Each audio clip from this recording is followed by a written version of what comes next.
स्वयं प्रकाश को अभिवादन।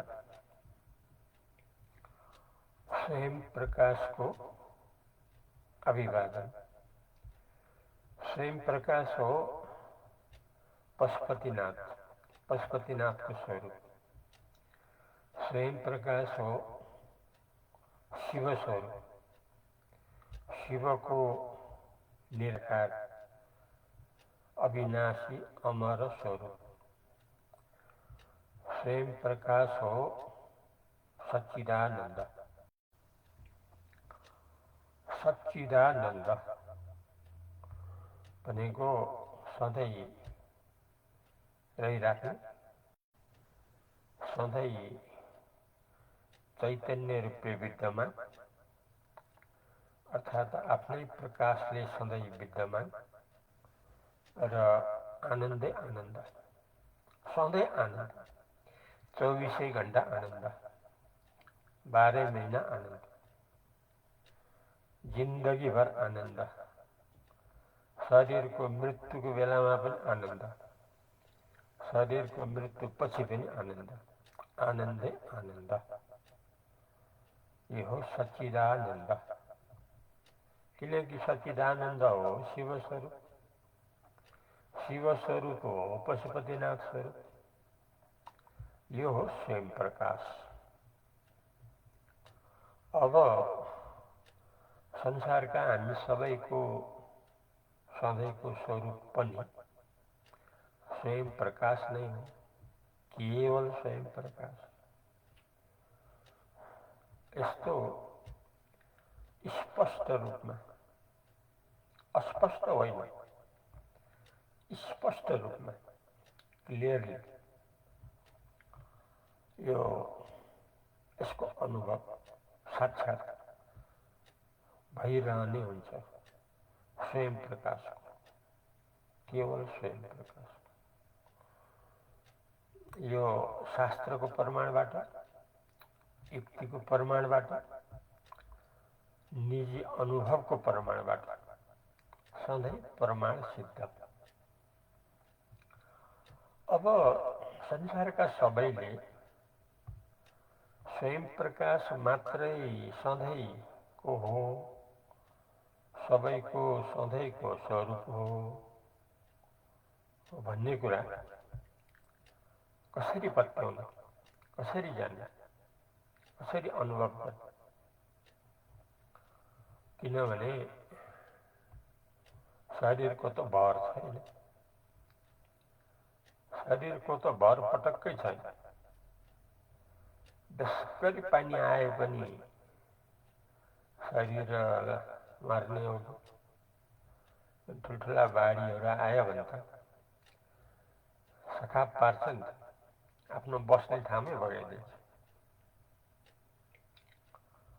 साह्रै गर्मी भयो भने पनि शरीरै खत्तम हुने हो, किनकि आत्यन्तिक गर्मीमा त शरीर त गइहाल्छ।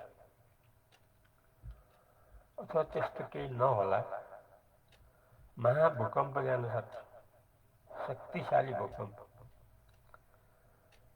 आफू जति कोठामा घरमा सुरक्षित छु भने पनि घरै तत्कालमा लडाइदिन्छ, तत्कालमा लडाइदिन्छ। अनि 1-2 मिनट भित्रै अत्यन्त आपतका साथ मृत्यु, अत्यन्त आपतका साथ मृत्यु।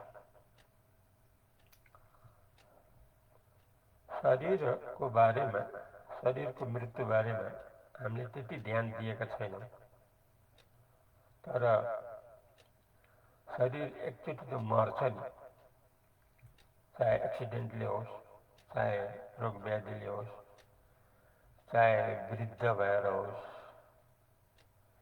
चाहे कुनै पनि कारणले होस्, शरीर त एकचोटि त मर्छ। किनभने आजसम्म कोही पनि मानिस सधैँ रहिराखेको छैन, आजसम्म, इतिहासमा आजसम्म। त्यसो भए मृत्यु त आउँछ। त्यो मृत्यु जुन प्रकारबाट आओस्, तर अत्यन्त संवेदनशील अवस्था हो, अत्यन्तै अत्यन्तै शोचनीय अवस्था। एक्लोमा शोचनीय, किन अरूको साथले त काम दिएन। त्यसैले शरीरको मर्ने बेला, त्यो मरण जुनसुकै बेला आओस् न, जुनसुकै किसिमबाट आओस् न, या एक्सिडेन्ट या समयावधि सिद्धियो अथवा जेसुकै होस्, तर त्यो बेला अत्यन्त कष्ट हुन्छ, अत्यन्तै कष्ट, अतुलनीय कष्ट। त्यति बेला समाधान खोजेर, सांसारिक समाधान खोजेर केही सम्भवै छैन। तर सम्भव छ गीताबाट, वेदबाट, वेदान्तबाट, उपनिषदबाट, विश्वगुरुहरूबाट उपाय छ। त्यो अहिले गर्नुपर्छ, अहिले गर्नुपर्छ। अहिले नगरे त्यो समाधान हुन सक्दैन। अहिले किन गर्नुपर्छ भने शरीरको ठेगान छैन। एक्सिडेन्टको दृष्टिकोणले होस्, भूकम्प आदिको दृष्टिले होस्, जुनसुकै दृष्टिकोणले होस्, शरीरको ठेगान छैन। त्यसैले यति बेलै गर्नुपर्छ। त्यो समाधान छ शास्त्रमा, मुक्ति शास्त्रमा, ज्ञान शास्त्रमा। त्यही अनुसार अहिले वर्णन भएको छ। पशुपतिनाथ यज्ञको रूपमा, साप्ताहिक यज्ञको रूपमा आज दोस्रो दिन। त्यो उपायलाई लिइहाल्नुपर्छ। यो उपाय निश्चित छ, पक्का छ, फरक पर्दैन। त्यो आफ्नै अनुभवबाट थाहा हुन्छ। किनभने आफू स्वसंवेद्य, आफूले जानिन्छ, आफूले आफ्नो स्थिति जानिन्छ कस्तो छ। शरीरको रूपले हो कि आफू, संसारीको रूपले हो कि आफू, पशुपतिनाथको रूपले हो कि आफू, शिवको रूपले हो कि आफू, सच्चिदानन्दको रूपले हो कि आफू, स्वयं प्रकाश रूपले हो कि आफू, त्यो आफूले छुट्याउन सकिन्छ। अरूले जेसुकै भनोस्, अरू त मण्ड बुद्धि, मुण्ड कुण्ड पानी, मुण्ड बुद्धि। जसको जस्तो बुद्धि छ उसले त्यस्तै भन्ने। आफू ज्ञानी भए अरूलाई पनि ज्ञानी देख्ने क्षमता हुन्छ। आफू अज्ञानी भए अरूलाई ज्ञानी देख्ने क्षमता हुँदैन। कुण्ड पानी, मुण्ड बुद्धि। यथा बुद्धि तथा गति। जसको जस्तो बुद्धि छ त्यसको त्यस्तै गति हुन्छ। यथा बुद्धि तथा गति हुनाले पशुपतिनाथ सधैँ काम लाग्ला। पशुपतिनाथ शिव सधैँ काम लाग्ला। सच्चिदानन्द सधैँ काम लाग्ला। स्वयं प्रकाश सधैँ काम लाग्ला।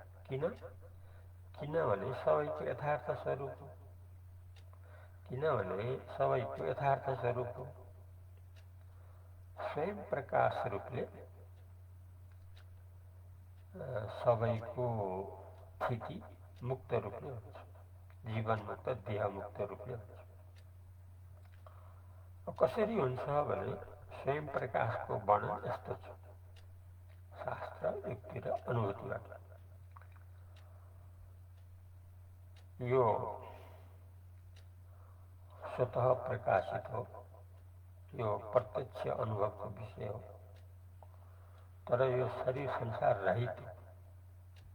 स्वयं प्रकाशको अनुभव हो, शरीर संसार रहित, जन्म मृत्यु रहित, दुःख चिन्ता डर रहित, दृश्य रहित, दृश्य भाष्य रहित,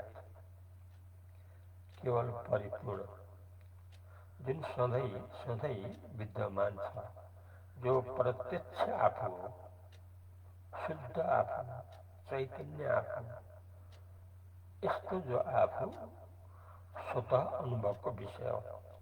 स्वतः अनुभव, आफूले आफूको अनुभव गर्नलाई अरू चाहिँदैन। आफू भनेको स्वयं प्रकाश। यहाँ शरीरको प्रसङ्ग छैन। स्वयं प्रकाशमा शरीर हुँदैन। शरीर त स्थूल रूप छ, सूक्ष्म रूप छ, कारण रूप हो। यो तीनै अवस्था स्वयं प्रकाशमा हुँदैन। यो त परिपूर्ण हो नि, किन पशुपतिनाथ हो, शिव हो, सच्चिदानन्द हो, सबैको सधैँको यथार्थ स्वरूप हो। यसको अनुभव गर्न अरू कसैको सहायता चाहिँदैन। कसैको सहायता चाहिँदैन। स्वतः अनुभव, स्वतः अनुभव, अहिलेदेखि होइन, अनादिदेखि, अजन्मादेखि, सृष्टिको पहिलेदेखि यस्तो सनातन स्वयं प्रकाश आफू छ। गोलमाल कहाँनिर भयो भने अब कल्पित संसारलाई देख्यो त्यही म हुँ भन्ने, कल्पित शरीरलाई देख्यो त्यही म हुँ भन्ने, कल्पित इन्द्रिय प्राण मन बुद्धि अहङ्कार देख्यो त्यसैलाई म बुद्धि भन्ने, जेलाई देख्यो त्यसैलाई आफू बुद्धि गर्ने, यही हो बन्धन। सबै कल्पित हो, मिथ्या हो। हुनाले स्वयं प्रकाश जो सधैँ सधैँ विद्यमान छ, यसको अनुभव सबैलाई स्वतः हुन्छ। स्वतः भइराखेको छ, स्वतः भइराखेको छ, तर भइराखेको छ भनेर नजाने। कस्तुरी मृगले आफ्नै अङ्गमा कस्तुरी छ भनेर नजानेको हुनाले आफू रूपमा कहिले अनुभव गर्न सकेन। त्यस्तै कस्तुरी मृगको छाँट छ, त्यस्तो हुनु भएन। हामी कस्तुरी मृग होइन, हामी त बुद्धि भएर शास्त्र युक्ति अनुभवलाई जानेको स्वयं प्रकाश पशुपतिनाथ शिव सच्चिदानन्दले जाने। त्यही कुरा भनिराखेको, अहिले त्यही कुरा बताइराखेको। यो जो स्वयं प्रकाश हो सधैँ विद्यमान छ। बाँकी रह्यो यसमा अनुभवमा नरहे कल्पित जीव जगत खडा हुन्छ। खडा भए पनि अनात्म संस्कारलाई स्वयं प्रकाश साक्षीले नै प्रकाशन गर्छ र अनात्म संस्कार आफ्नो स्वरूप स्वयं प्रकाशदेखि अभिन्न भएर स्वयं प्रकाश सम्मिलित भएर स्वयं प्रकाशसँग संयुक्त हुँदा तिती वस्तुको अनुभव हुने हो। तिती अनुभव हुन्छ, हराइहाल्छ। तिती अनुभव हुन्छ, हराइहाल्छ। त्यसैले सारा स्वयं प्रकाशमा कल्पित हो। स्वयं प्रकाशदेखि भिन्न केही पनि छैन। सबै स्वयं प्रकाश अभिन्न हो, तर झुटा हो। फेरि सारा विश्व ब्रह्माण्ड स्वयं प्रकाशमा कल्पित हो, तर झुटा। तर अधिष्ठान स्वयं प्रकाश जो पशुपतिनाथ शिव सच्चिदानन्द हो, त्यो हो आफू सनातन सदाकाली परिपूर्ण। अहिले यति नै गरौँ। हरि ओम तत्सत्।